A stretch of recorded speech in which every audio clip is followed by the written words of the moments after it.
Hi folks, we're with Tacitus today, your pushback channel, and thank you for joining this audio radio live stream.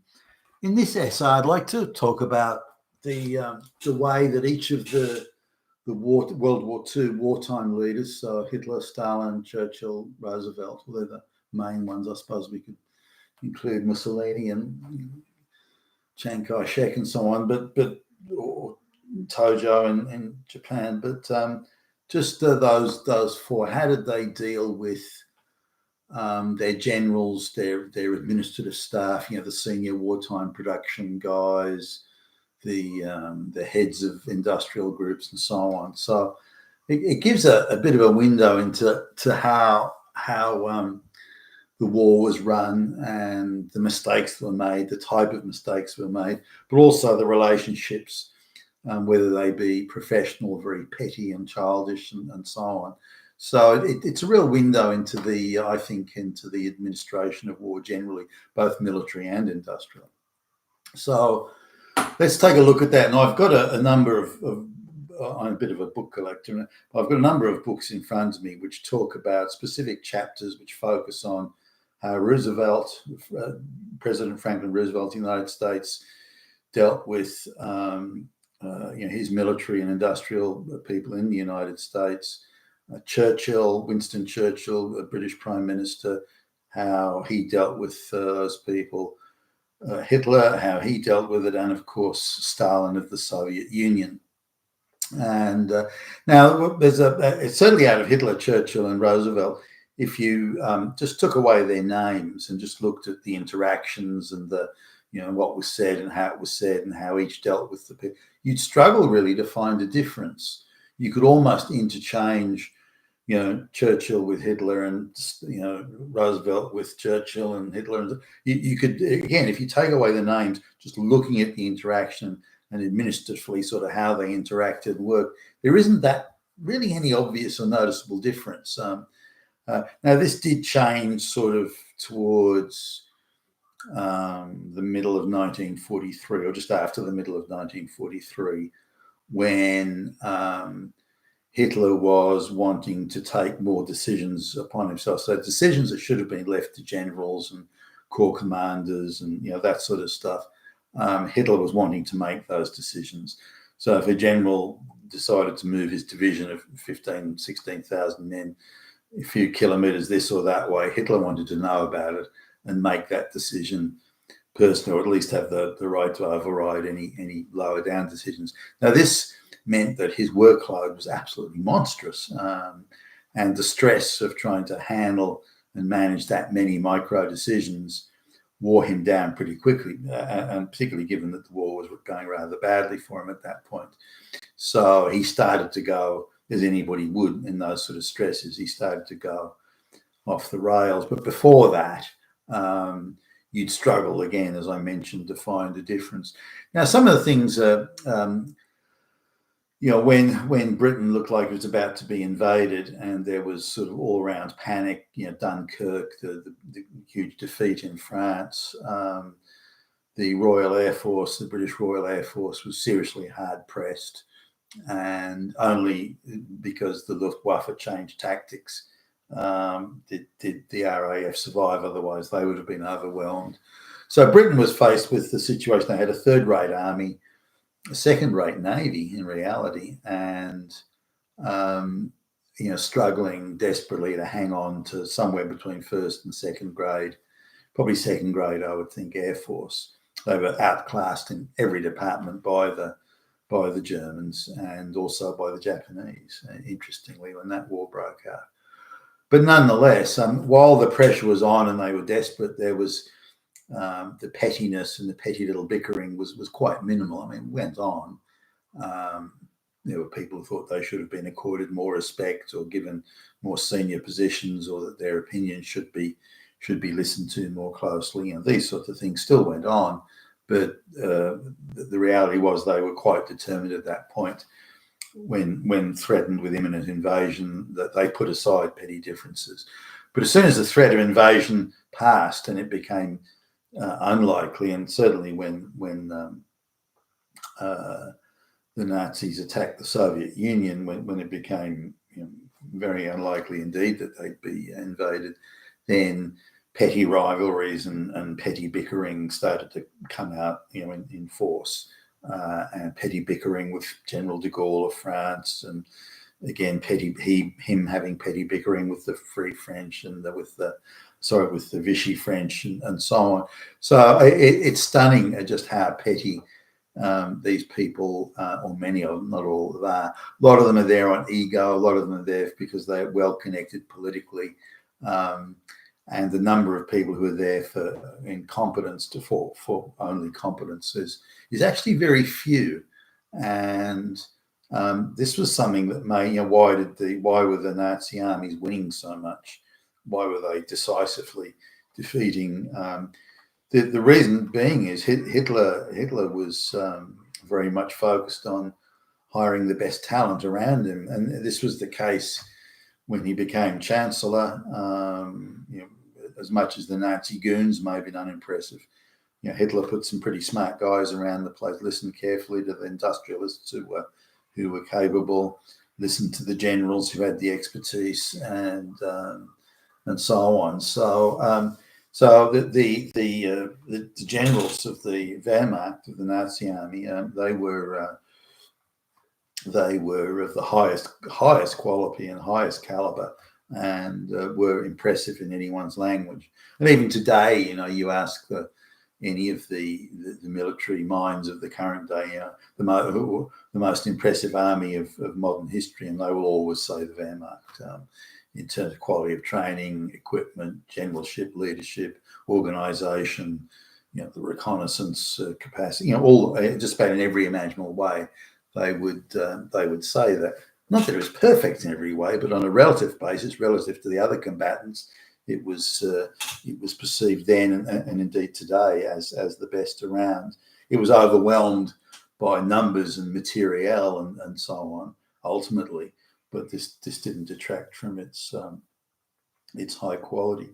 Now, looking at how does Hitler deal with his generals? So he's in the big conference room. The generals are there giving their reports, and again, this is pre-mid-1943, and Hitler's listening intently. He's not arguing. This idea of this insane, crazed madman frothing at the mouth is ridiculous. There's nothing like that at all. Major industrialists are coming in and talking about what it'll take to manufacture, tanks or aeroplanes or whatever. And he's listening to those, and he's making notes, and he's recording things, and he's got a sort of a little notebook, if you like, that he keeps tabs on the key issues that he wants to raise. But there was very little, you couldn't sort of, he could get impatient, and he had a bit of rivalry with some of the generals, especially in the general staff, where they would have, one of the generals say, "Well, we need to do this or that," and then Hitler would come back. "Oh yeah, what was the name of the number of the first division of troops to cross the river such and such?" Yeah, you don't know it, do you? Yeah, and they had sort of, there's a funny little strange rivalries Hitler had with people like General Jodl, for example, and they would mutter under their breath to each other. And they say it was a bit of a cat and dog type thing going on there, which was, in some ways humorous, but it was really done in jest, and again in good humor. But aside from that, Hitler listened carefully, intently, and he was much more involved at a detail level than Roosevelt ever would be, or Churchill for that matter. So if there was an idea for a new weapon, Hitler would go, "Oh, show me," and he'd be, "Oh, yeah, okay," and he'd personally go along to look at it, and he'd comment how he liked this and liked that bit, and can you make this? How many can you make? What resources will it require? And because he had sort of dictatorial power, he could tell people, "Look, I want this manufactured," and divert resources from project A to project B. Had those sort of things, but if you look at the German weaponry that came out of World War II, and particularly the organisation and the structure and so on, it was it was always very impressive. And this was, remember, Hitler had personally approved all of these things. So again, the idea he was a crazed madman is absurd.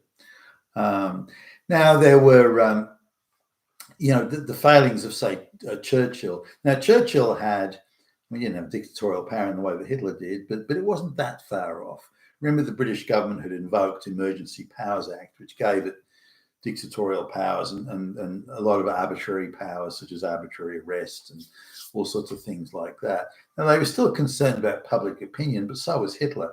Now, they knew they would have to face an election at some point in Britain, but they didn't have to face that election while there was a war on and while the Emergency Powers Act was applicable.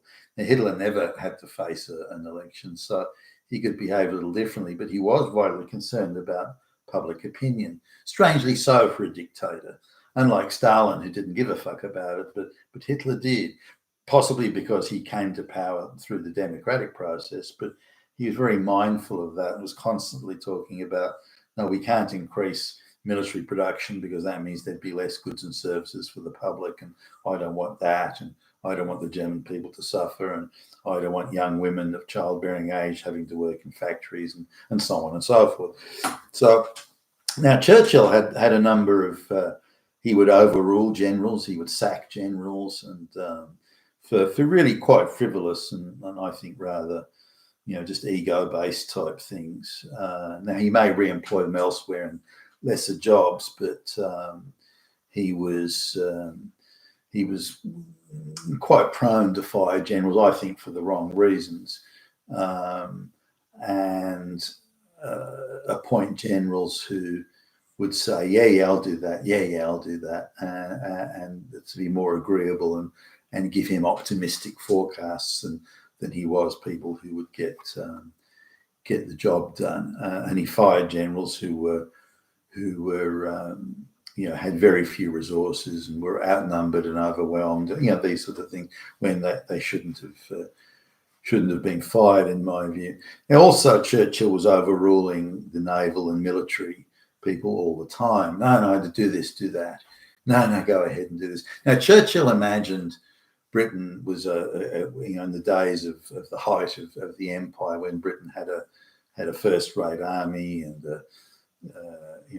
was first-rate navy that was the premier navy in the world, and Britain had financial resources and so on that it simply didn't possess in the 1940s. And so Churchill imagined that the British Empire was far more powerful. Britain was far more powerful than really it was.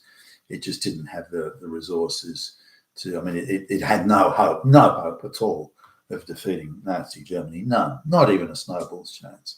So, and Churchill didn't seem to quite comprehend and realise this. And if you see where the British were defeated handily in Norway, when you'd think with their naval resources they could put up a better show, but they were slapped around and beaten there.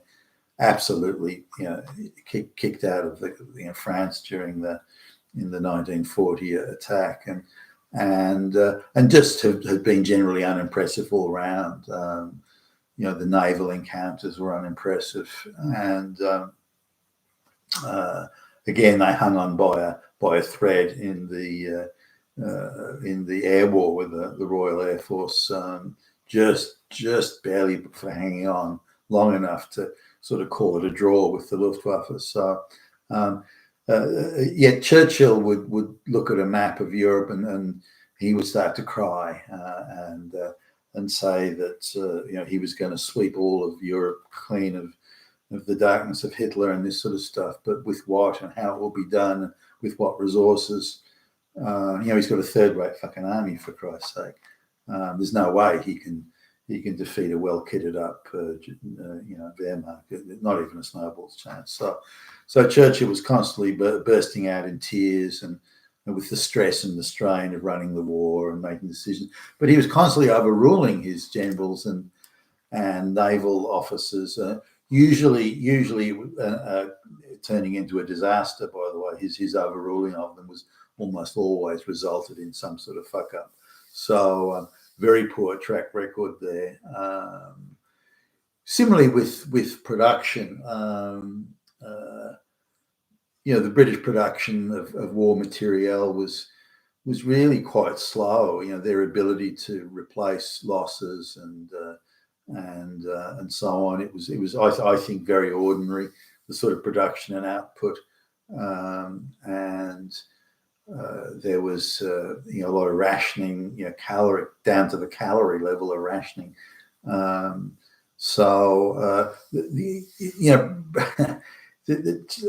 thought Churchill's conduct of the war, his speeches were stirring and great, and he was something of an orator. But if he had days to prepare his speech and practice the delivery, it was quite stirring. But when he had to give impromptu speeches and that sort of thing, it wasn't anywhere near so good. In fact, it was quite unimpressive.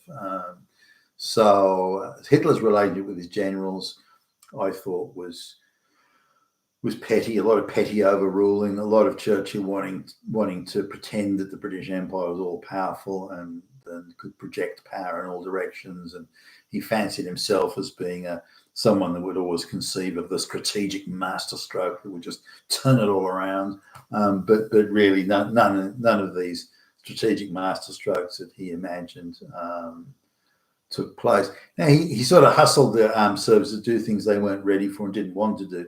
For example, when the Channel Islands were invaded by German forces, Churchill wanted the Channel Islands recaptured and hustled the Navy into sort of doing that, but and then hustled them into acting, before their proper planning and organisation had taken place. So the invasion of the Channel, or re-invasion or recapture, if you like, of the Channel Islands, Jersey and Guernsey and all that, was an absolute fiasco. I mean, a stupid, silly fiasco. I think even that's how Churchill described it. And so they didn't bother trying it again. But why Churchill was just so eager for anything that he hustled it too much and made mistakes. Now, every political leader does that. They want a headline in the media. They want to show that, hey, we're doing something and we're kicking ass and that sort of. And they all made that. Roosevelt included, Stalin included, all made that mistake, and Hitler too. So now, if we look at Roosevelt in the United States, he never lost sight of the politics of the situation, and more so than, say, Churchill, who had to focus more on the immediate issues at hand. Roosevelt never lost sight of the politics of it and put people in place who were his loyal political allies and so on. At least they were committed to his agenda, which was something. But he also overruled generals, and if he didn't like somebody, he would go, "No, I don't want to do business with that guy. I can't get on with him. Find someone else." And it didn't matter if that guy was the best qualified or whatever. He would say, "No, not doing it. Get someone else." And he employed people who had similar attitudes to thinking that they could just say, "No, I don't like somebody, therefore I don't have to deal with them." Someone who might be essential and vital to the war effort. And so, cases where, say, dealing with somebody from Vichy France, where could bring over a lot of the Vichy troops in North America, or at least get them to stay kind of neutral when the Americans landed, that sort of thing. Even there, Roosevelt and his cronies, they were trying to pick people on the basis of who they liked, not who would deliver a result. Not that they always did it in every situation, and there were different circumstances and changing circumstances as well. But nonetheless, Roosevelt and his team treated the issue as a political one, and that had wider military, through which the military would express the political goals of the administration, which is not far from some of the points Clausewitz raised during the Napoleonic Wars period. The Prussian military thinker. Now, Stalin was different again. Stalin believed that they were protecting an ideology, the communist ideology that had been sort of started by Lenin, and Stalin viewed that he'd inherited the role of protector of the ideology, and seemed to take that rather seriously. But they had an absolute terror state, secret police everywhere, political commissars everywhere, generals just arbitrarily arrested and shot and killed or imprisoned and so on. So a very different sort of scenario. And Stalin was interfering down at the micro level all the time. And it was only sort of into later in 1942 that he started to back off from that and allow the generals to make some decisions, and he would listen more carefully and intently to their reports. Now, Stalin only learned that as it looked like, certainly in sort of July, August 1942, that the Soviet Union would collapse and Hitler's Wehrmacht would be sort of completely victorious. And it was only during that time that Stalin decided that he just can't go locking up generals, and so he's got to listen to them, and he's got to listen to what the industrial capacity of the factories really is. So he took a more sober view. Not that when it looked like the war was won, he didn't switch back and go back to his old habits when he thought, well, I don't need some of these people. But he was prepared to tolerate. But again, his interference was considerable, and people were shit scared when they went into the room, with him, thinking that that they could be arrested or murdered at any time. And some of the British planners visited Moscow later in 1943, and one of the British tacticians, tactical guys, military guys, was in the room, and a question got asked through an interpreter, of Stalin's leading general staff guy about supplies and the amount of railway stock they had to move these war material and so on around.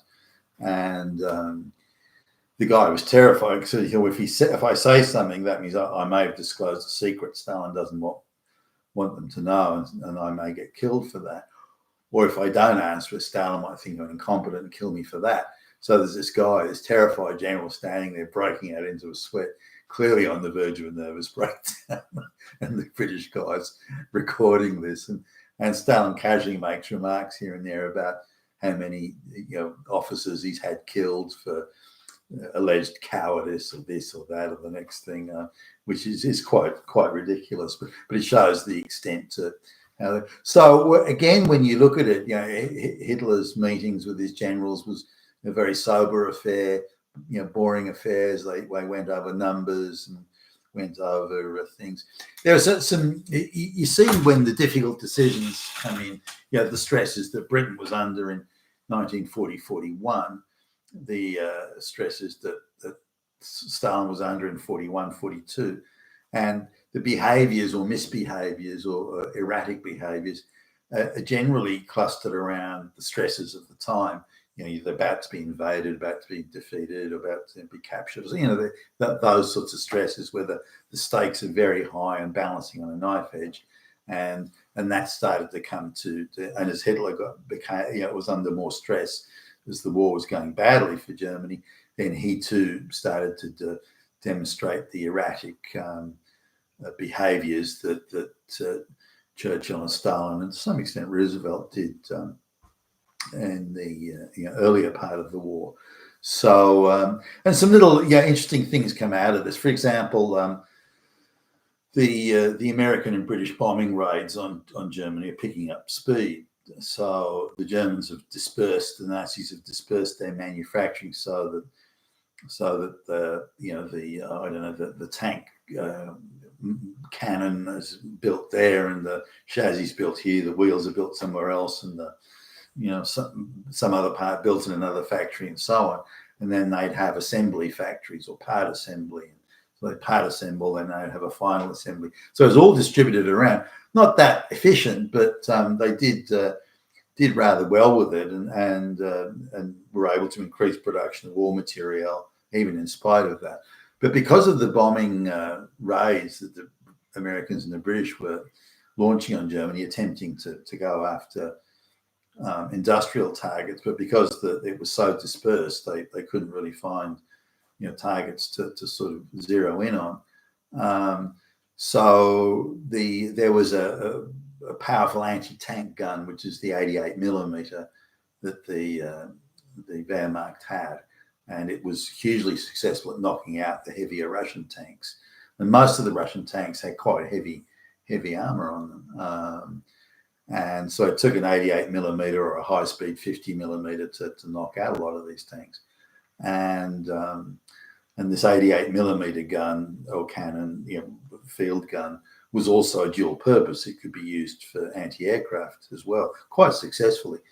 So what happened was the anti-tank production of this 88 millimeter gun was switched to anti-aircraft because of the bombing rates. Was switched to anti-aircraft. So the purpose of the anti-aircraft fire isn't necessarily you shoot down airplanes, although that's clearly on the cards.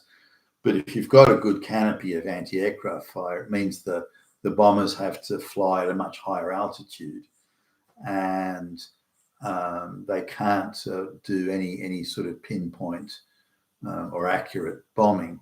So because they can't do it accurately, they just tend to drop the bombs, turn around and go back.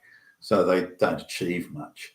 Half of them are just landing in empty fields, or they're not striking any key targets. And so these anti-aircraft guns sort of achieve that, and just frustrating the aims of the bombing missions. But what it meant was that out of every 10 anti-tank guns that they had, the 88 millimeters, 6 of them were removed from the Russian front, the Eastern Front, and put on anti-aircraft duty. And so if you look at the amount of kills, if you will, that the 88 millimeter guns had, anti-tank guns had, in terms of the Russian tanks they knocked out, and then deduct sort of 60%, if you like, off what could have been the projected number, then just the having those anti-tank guns on the Eastern Front in an anti-tank capacity could have easily elongated the war by 6 to 8 months, and had a devastating effect on Soviet tank production and the amount of tanks that were in the field. So now this is something that came up to Hitler, and he was, it was in a difficult sort of quandary, because if he took the anti-aircraft guns away to go and deal with the Russian front, then the bombing could have zeroed in on factories and so on, or he kept the anti-aircraft guns in place to frustrate the bombing, but it meant then that the Soviet Red Army tanks were overrunning the German positions and so on. So this is a hugely stressful situation to be in, and Hitler insists that those decisions should be his, or final decisions should be his and his alone. So you see there that the erratic behaviour starts to come in, but you see it also again with Churchill and the like. So I couldn't really find a difference between how Hitler was behaving with his generals and major industrialists to how Churchill or Roosevelt or not Stalin. Stalin was in a league of his own, his arbitrary killing of people and arresting. Hitler never actually did that. I'm sure Hitler would sack generals, many of whom he would later re-employ in different positions. But Churchill was more prone to sack generals than Hitler was. And Churchill interfered with key things, I think, more than Hitler did, certainly in that earlier part of the war. And Churchill was more chasing headlines and thinking in a fantasy world of how powerful the British Empire was, but had long since lost that power and that clout. And Churchill never seemed to come to grips with the fact the British Army was now a third-rate army. So anyway, those are the things I wanted to mention, that because it surprised me how incredibly similar the Hitler meetings were, the Churchill meetings, the Roosevelt meetings, and to some extent later on the Stalin meetings were with the generals. Hitler didn't come across as a raving madman and didn't really interfere more or less than others did until the later part of the war, where again he made the unwise decision of wanting to make every little micro decision himself and putting himself under huge stress, which created yet more erratic behaviour. You've been with Tacitus today, your Pushback channel. Thank you for listening.